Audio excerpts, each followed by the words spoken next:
Já a alma do homem, que também é chamada de espírito vivente, embora tenha sido dado por Deus ao homem, ela não é parte de Deus. Como assim ela não é parte de Deus? Porque a alma peca. E em Deus não há pecado. Pecado e Deus não cabem na mesma frase. Pecado e Deus não estão na mesma prateleira. Deus, ele é santo. E a alma, ela passou a ser pecadora depois do Éden, da desobediência. Então, a alma, embora ela tenha sido dada por Deus, ela não é parte de Deus em nós. A alma, ela é dom de Deus para nós. E é diferente. Meus irmãos, a paz do Senhor Jesus, estamos aqui para mais uma aula, né? Agora uma abertura de um novo trimestre, onde a revista é Corpo, Alma e Espírito.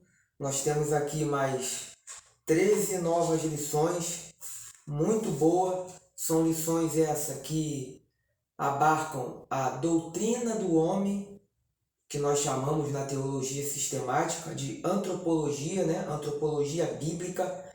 E nesse trimestre nós estamos aqui com 13 lições para abordar esses assuntos. A primeira lição é o homem, corpo, alma e espírito. A segunda lição é o corpo, a maravilhosa obra da criação de Deus. A lição de número 3 é o corpo e as consequências do pecado. Lição 4, o corpo como templo do Espírito Santo.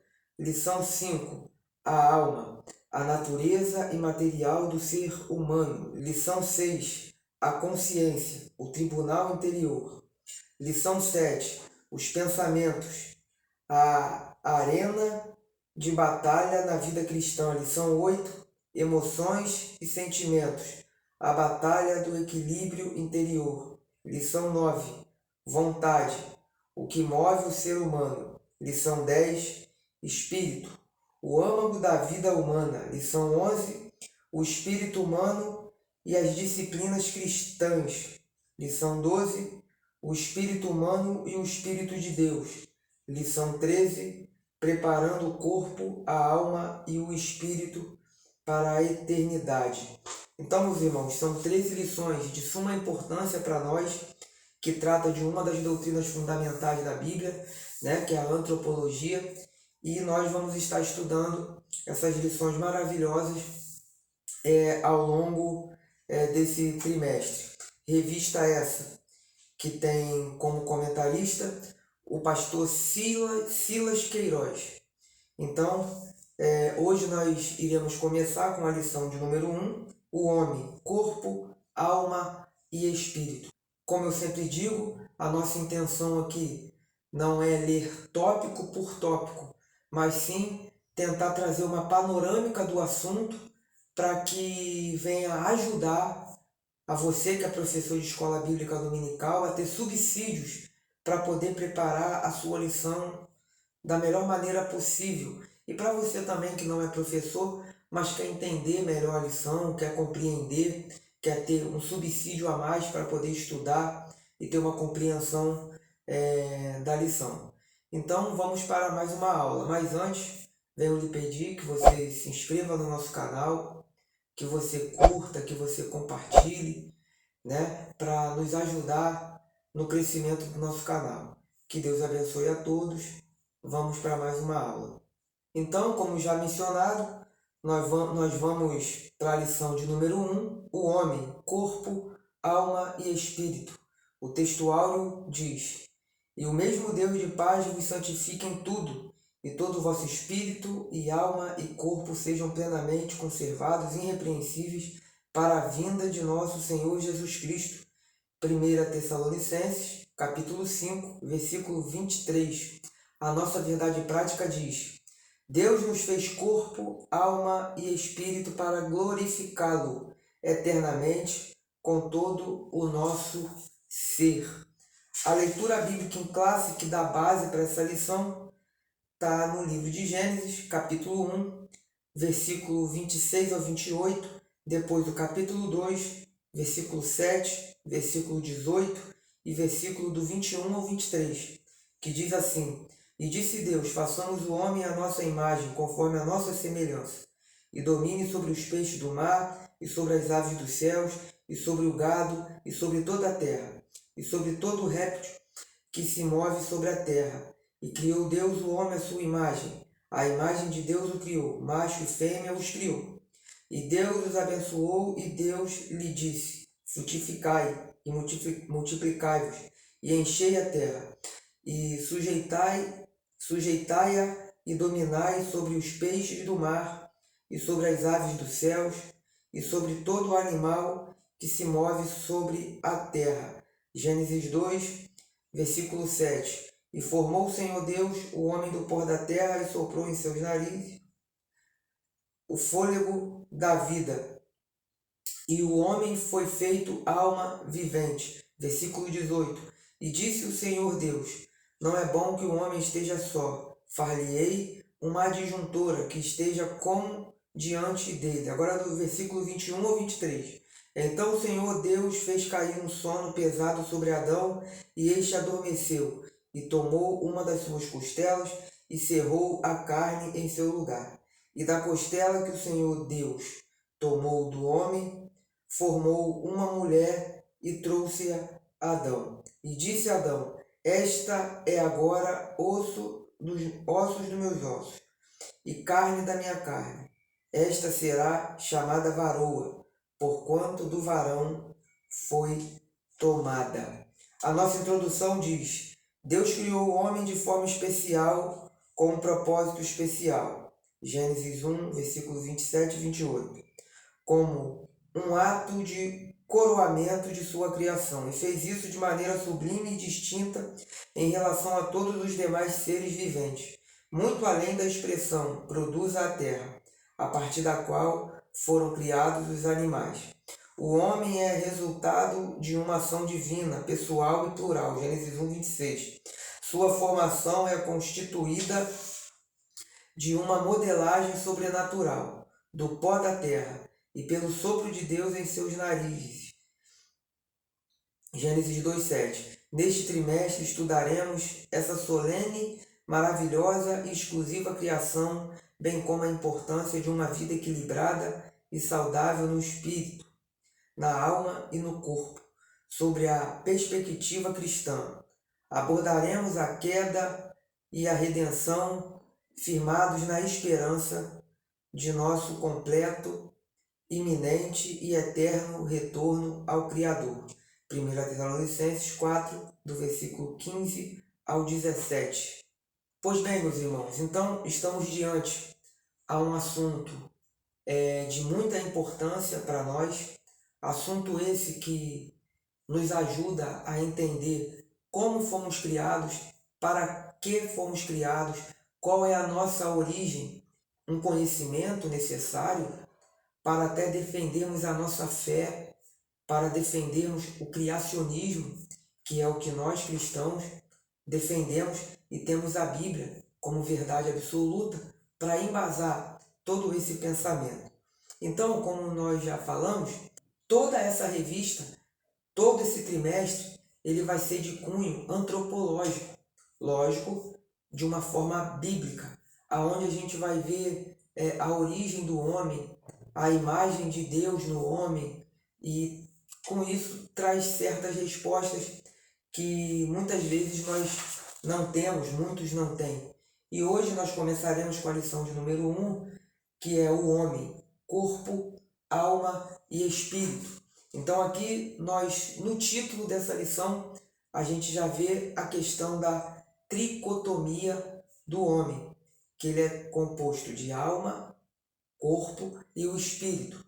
É uma grande verdade que existem irmãos nossos que defendem a dicotomia, aonde eles entendem que a alma e o espírito, elas são a mesma coisa. Eu, particularmente, não vogo dessa linha de pensamento. Eu sou da linha tricotômica. Eu entendo que a alma e o espírito são distintos, embora inseparáveis. Entretanto, eu entendo os nossos irmãos que defendem a dicotomia, porque também defendem tendo base para poder defender as suas teses.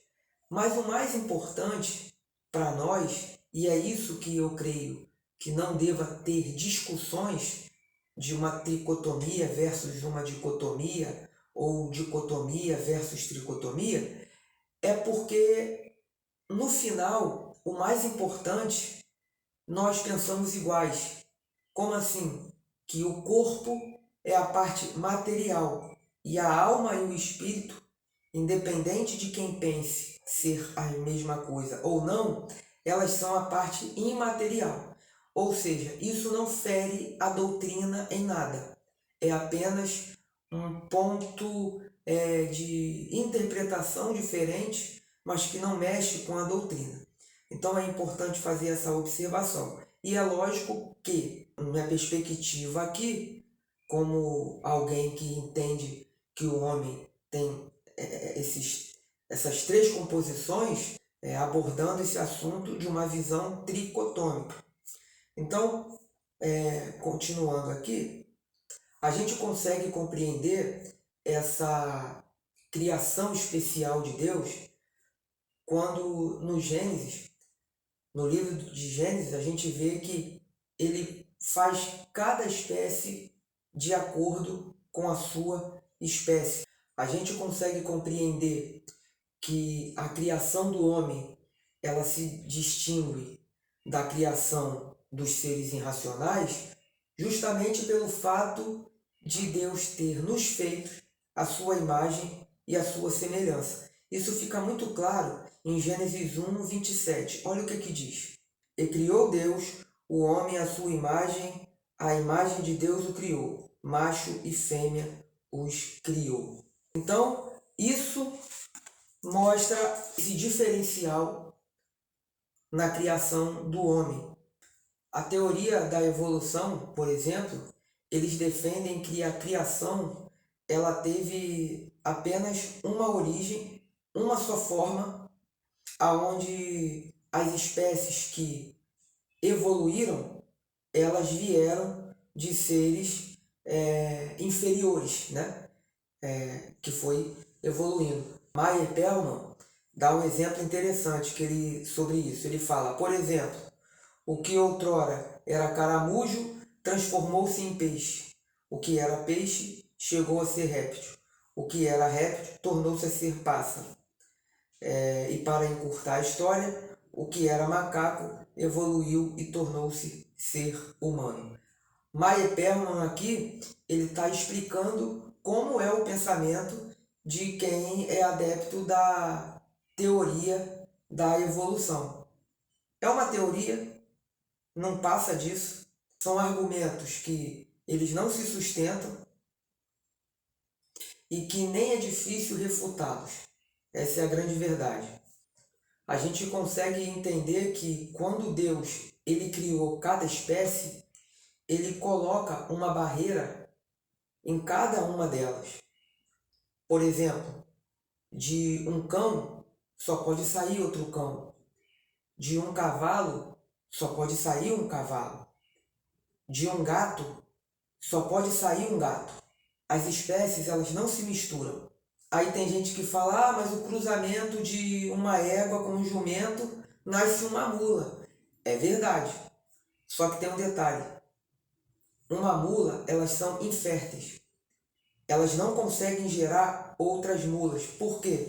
Por conta da combinação de cromossomos da égua e do jumento. Eles não dão resultado par, como deveria dar. Eles dão resultado ímpar. Então, sendo assim, um impedimento de óvulos ou espermatozoides férteis. Logo, eles não conseguem gerar outro da mesma espécie. Por quê? Porque existe uma barreira. Colocada por quem? Pelo próprio Criador, pelo próprio Deus. Então isso derruba completamente a ideia de que as coisas se evoluíram até chegar à sua plenitude agora. A criação do homem, ela foi especial. Deus fez o homem do pó da terra. Deus fez da nossa alma vivente através do Espírito, esse fôlego de vida que Ele nos deu. Então, com a própria Bíblia, a gente consegue entender que a teoria da evolução ela não passa de teoria. Quanto à natureza do homem, ela é tricotômica, como nós chamamos de a triunidade do homem. Nas Sagradas Escrituras, a gente encontra duas substâncias, podemos dizer assim, que são a composição do homem. A sua substância material, que é o seu corpo, que veio do pó, e a sua substância imaterial, que é a alma e também o espírito. Vejamos o que diz 1 Tessalonicenses 5, versículo 23. E o mesmo Deus de paz vos santifique em tudo, e todo o vosso espírito e alma e corpo sejam plenamente conservados e irrepreensíveis para a vinda de nosso Senhor Jesus Cristo. Vejamos também o que diz Hebreus capítulo 4, versículo 12. Porque a palavra de Deus é viva e eficaz, e mais penetrante do que qualquer espada de 2 gumes, e penetra até a divisão da alma e do espírito e das juntas e medulas, e é apta para discernir os pensamentos e intenções do coração. Então, como eu disse, a gente consegue nesses textos ver a alma, o corpo e o espírito. A gente consegue, à luz desses textos, ver essas composições do homem e essa divisão de substância, tanto material, tanto imaterial. E como eu disse alguns minutos atrás, o mais importante não é se a alma e o espírito seja ou não a mesma coisa, mas sim que ambas elas são a parte imaterial do ser humano, enquanto o corpo é a parte material. Então, isso é o mais importante para nós. Agora, é importante compreendermos o seguinte, que a alma e o espírito, elas estão ligadas, interligadas uma com a outra. Então, embora sejam distintas, elas são inseparáveis. E é por conta dessa interligação que alguns irmãos nossos têm essa compreensão até que elas são as mesmas coisas. E de fato existem alguns textos que tanto a alma, tanto o espírito, eles se confundem. Como por exemplo, vejamos o que diz Eclesiastes 12, versículo 7. E o pó volte à terra, como era, e o espírito volte a Deus, que o deu. Olha esse texto. Agora, é importante lembrar o seguinte, e o espírito volte a Deus, que o deu. O espírito volta a Deus por quê? Porque é Deus quem dá o destino. É Deus quem dá o destino. Então veja aqui que está se referindo ao espírito, mas a gente também entende que isso aqui é a alma. Vejamos um outro texto, como por exemplo, Apocalipse 6, versículo 9. E havendo aberto o 5º selo, vi debaixo do altar as almas dos que foram mortos por amor da palavra de Deus e por amor do testemunho que deram. Então vejam que tanto o espírito, tanto a alma, eles se interligam a ponto de terem versículos que evidenciam essa interligação e que gera também algumas interpretações que podem ser a mesma coisa. A defesa de que pode ser a mesma coisa, para aqueles que defendem a dicotomia. Agora vamos ver um texto que ele vai descrever a substância espiritual do homem como a alma. Mateus 10, 28 diz assim: E não temeis os que matam o corpo, e não podem matar a alma. Temei antes aquele que pode fazer perecer no inferno a alma e o corpo. Vejamos que com esse texto a gente consegue compreender que é tratado a alma como a parte espiritual do homem. Agora tem um outro texto que mostra a parte espiritual do homem como o espírito. Olha o que diz Tiago 2, versículo 26. Porque assim como o corpo sem o espírito está morto, assim também a fé sem obras é morta. Então vejamos que nesse texto de Tiago, o espírito é essa parte imaterial do homem, essa parte espiritual do homem. Então, independente se são as mesmas coisas ou não, o mais importante é que ambas são imateriais, enquanto o corpo é a parte material. Agora falando de uma forma mais destacada sobre o espírito do homem. Maia Pelman diz: o espírito é aquilo que faz o homem ser diferente de todas as demais coisas criadas. Esse espírito é dotado de vida humana, inteligência. Aí ele dá aqui como Provérbios 20, 27, Jó 32, 8 como referência, que se distingue da vida dos seres irracionais. Os seres irracionais têm alma, como está lá em Gênesis 1, 20, mas não têm espírito.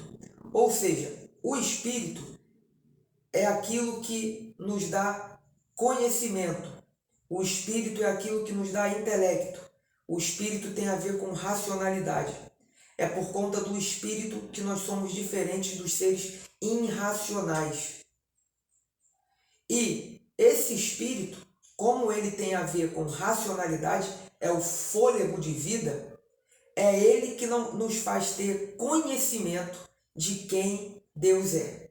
Então isso nos faz diferente dos seres irracionais, porque o espírito ele tem a ver com o raciocínio, tem a ver com a racionalidade.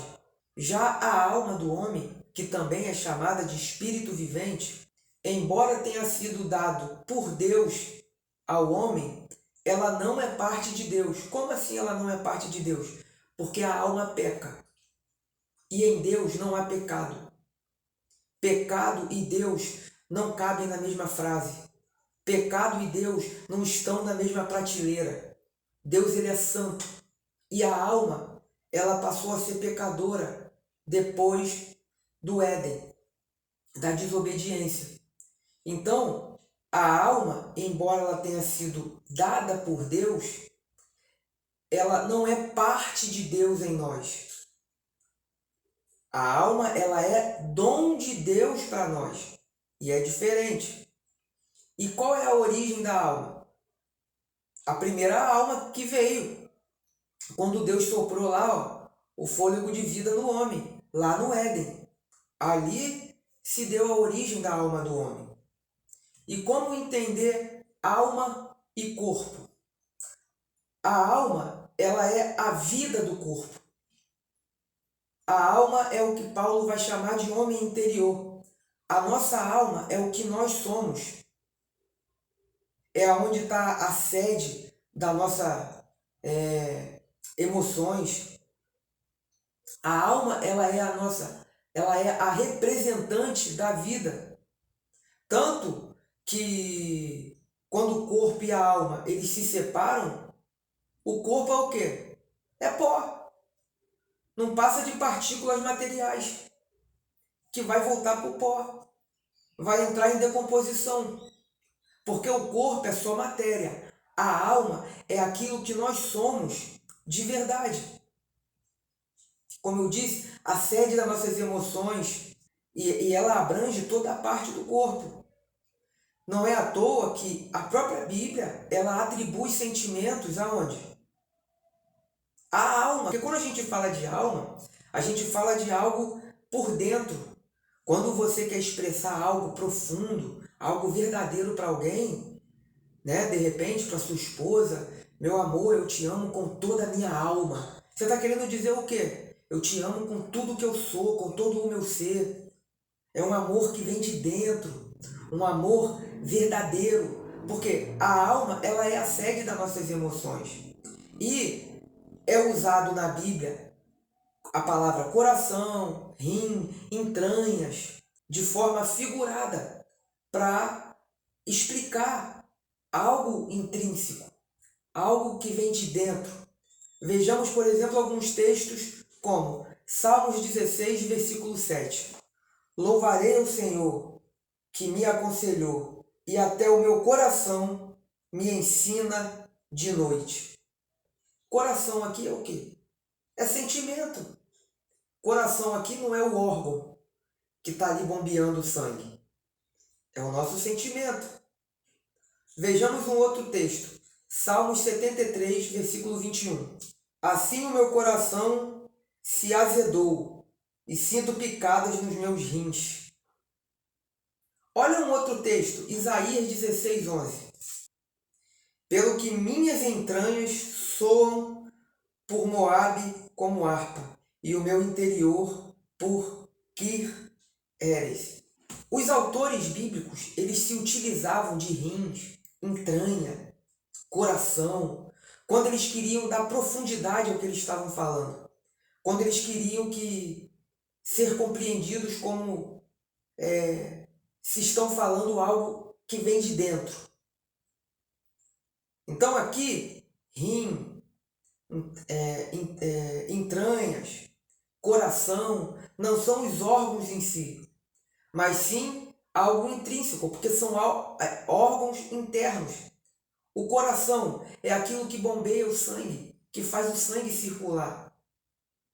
As entranhas, né,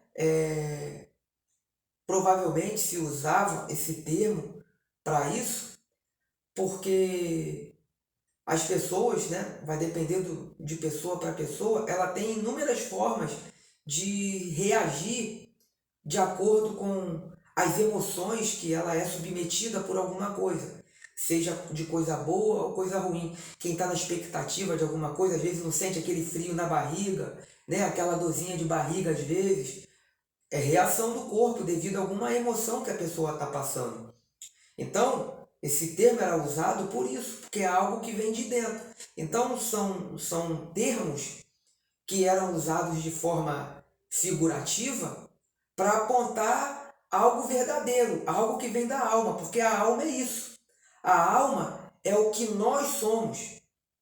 O verdadeiro eu é a minha alma. Meu corpo é o que veio para o pó e o que vai voltar para o pó. A minha alma é o que eu sou de verdade, a sede das minhas emoções. E o meu espírito é aquilo que dá vida à alma, aquilo que tem a ver com o intelecto, com o raciocínio. A alma e o pecado. Meyer Perlman diz o seguinte: quando a carne é condenada, a referência não é ao corpo material. O elemento material não pode pecar, mas o corpo usado pela alma pecadora. É a alma que peca. Ou seja, no Éden, foi a alma que se corrompeu com o pecado. Uma vez que a alma se corrompe, ela também corrompe a carne. Mas como assim, Eric? A parte material não peca? Lembra que eu acabei de dizer que a alma é aquilo que nós somos? O nosso eu de verdade? Então, quando nós pecamos, é a alma que é pecadora. Aliás, a doença da alma é o pecado. E o corpo, aonde fica nisso? O corpo é apenas o veículo que a alma se utiliza para poder pecar. Então, a alma se corrompe e a carne, através da alma, também se corrompe. Por quê? Porque a carne é apenas o veículo que a alma ela se utiliza para poder pecar. Quer um exemplo? Um ser humano, uma pessoa, ela de repente, né, por algum motivo, né, ela perdeu uma parte do corpo dela, um membro do corpo dela. E ela pode continuar sendo pecadora. Por quê? Porque é a alma que peca e usa a carne como veículo para o pecado. E é lógico, a carne ela também foi afetada. Afinal, todas as mazelas humanas, ela sobreveio à carne por conta do pecado. Então, além de servir como veículo para a alma pecadora, a carne também ela sofre os malefícios de enfermidades, de tristezas, de problemas.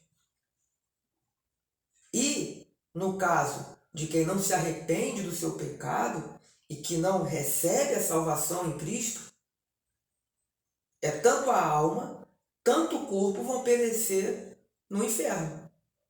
Falando sobre o corpo humano, né? Na Bíblia, os nomes aplicados ao corpo é habitação terrena ou tabernáculo. Vejamos o que diz 2 Coríntios 5:1. Porque sabemos que se a nossa casa terrestre deste tabernáculo se desfizer, temos de Deus um edifício, uma casa não feita por mãos, eterna nos céus. Ou seja, biblicamente falando, o corpo do homem, convertido, obviamente, ele é um templo de Deus. Um lugar que ele é consagrado pela presença de Deus que habita nele. Ou seja, ele é um portador da onipresença de Deus que se localiza nele. Agora, sabia que Jesus Cristo, ele também, o corpo dele também era templo?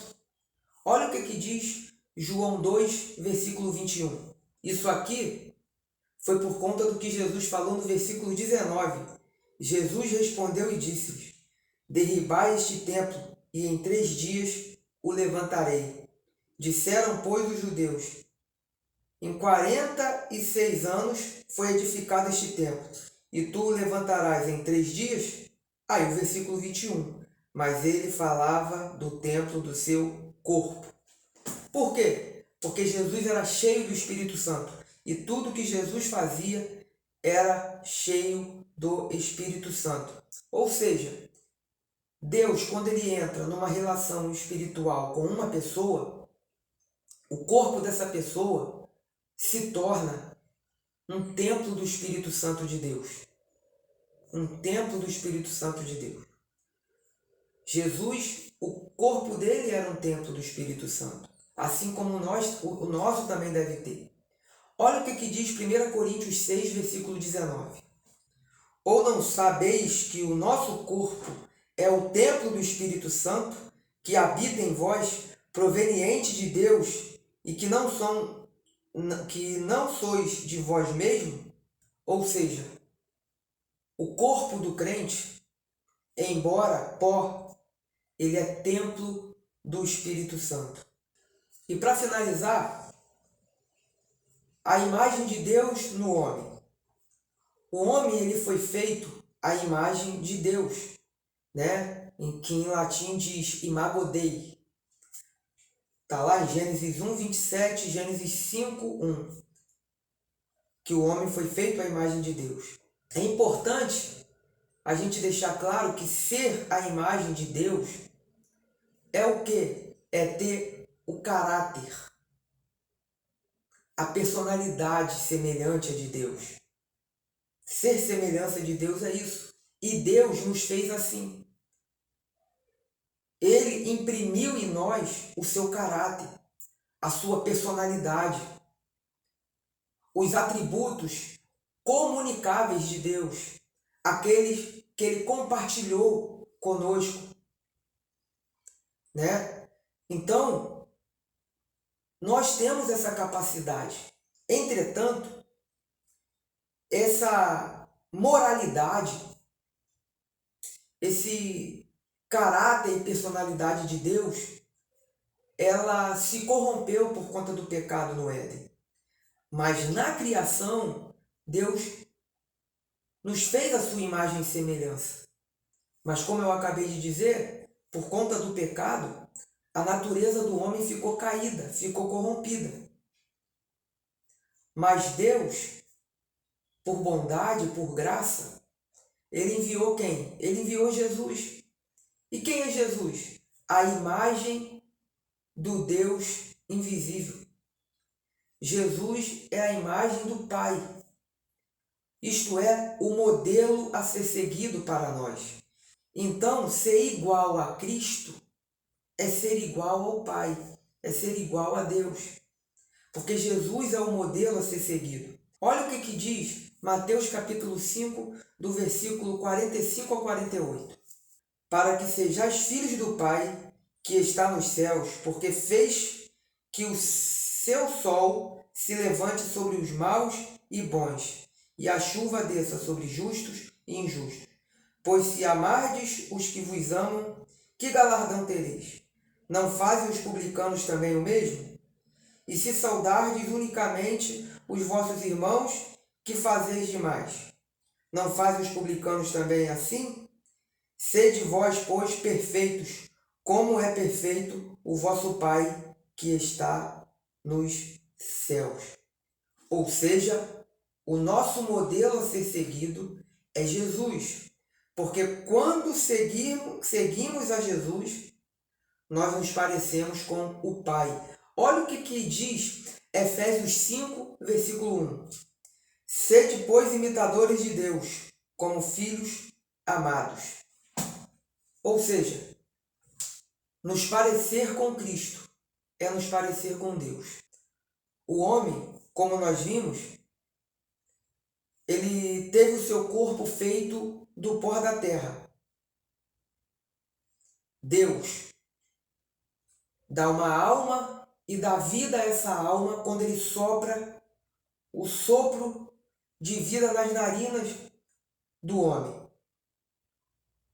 A partir dali, o homem ele foi dotado de uma natureza que o capacita a conhecer Deus. Porque o espírito, o fôlego de vida, como nós já falamos, dá conhecimento, dá intelecto, dá raciocínio, racionalidade. Então, Deus faz um homem e o dota para ser capaz de conhecê-lo, amá-lo, servi-lo. E é essa dotação que Deus dá ao homem de conhecê-lo, de amá-lo, de servi-lo, que faz todos os homens serem filhos de Deus. Entretanto, por conta do pecado, essa imagem e semelhança de Deus em nós, ela foi manchada, ela foi corrompida. Pelo quê? Pelo pecado. E agora? E agora é que o homem precisa ser recriado para poder voltar a essa condição de filho que lá no Éden, por conta do pecado, ele perdeu. E como que o homem ele é recriado e volta a essa condição de filho? Nascendo de novo. Nascendo de novo. Como Paulo diz lá em Efésios 4, e o próprio Jesus na conversa que ele tem com Nicodemos em João 3. Vamos ver o que diz esses textos? Efésios 4, versículo 24. E vos revistais do novo homem, que segundo Deus é criado em verdadeira justiça e santidade. E vos revistais do novo homem. Agora olha João 3, do versículo 1 ao 3. Conversa de Jesus com Nicodemos. E havia entre os fariseus um homem chamado Nicodemos, príncipe dos judeus. Este foi ter de noite com Jesus e disse-lhes: Rabi, bem sabemos que és mestre vindo de Deus, porque ninguém pode fazer estes sinais que tu fazes, se Deus não for com ele. Jesus respondeu e disse-lhe: na verdade, te digo que aquele que não nascer de novo não pode ver o reino de Deus. O que é o novo nascimento aqui? É uma novidade de vida. É morrer para o pecado e agora viver para Deus. Então, em Cristo, que é a imagem do Deus invisível, que é o modelo a ser seguido por todos nós, por todos os homens, nós voltamos à condição de filhos de Deus de novo, porque nele nós nos tornamos uma nova criatura. Nós fomos recriados em Cristo. Mas isso é só para quem está nele, quem reconhece ele como autor e consumador da fé, único e verdadeiro Deus, Senhor da nossa vida. Então, meus irmãos, aqui é um breve resumo sobre essa matéria antropológica, bíblica, né?